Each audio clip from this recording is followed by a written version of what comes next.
ഇടത് കൈകൊണ്ട് എഴുതുന്ന കുട്ടിയെ ശാസിച്ചും ശിക്ഷിച്ചും വലത് കൈകൊണ്ട് എഴുതാൻ പ്രേരിപ്പിക്കുന്നത് തികച്ചും ക്രൂരവും അതുപോലെ തെറ്റായിട്ടുള്ളതുമായിട്ടുള്ള കാര്യമാണ്. ചിലപ്പോൾ ആ കുട്ടിയുടെ ജീവിതം തന്നെ തലകീഴായി മറിഞ്ഞേക്കാം.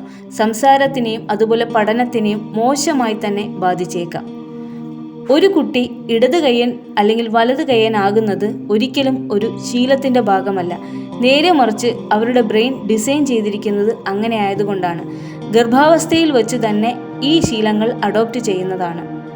നമ്മുടെ ബ്രെയിനിന് 2 ഹെമിസ്ഫിയേഴ്സ് ഉണ്ട്. ഒന്ന് റൈറ്റ് ഹെമിസ്ഫിയറും മറ്റൊന്ന് ലെഫ്റ്റ് ഹെമിസ്ഫിയറും.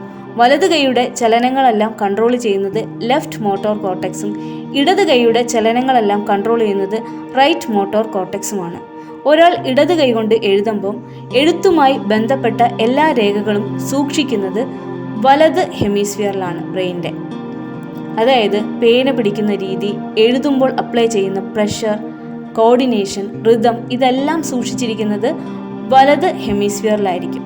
അങ്ങനെ ഇരിക്കെയാണ് വലത് കൈകൊണ്ട് എഴുതാൻ പ്രേരിപ്പിക്കുന്നത്.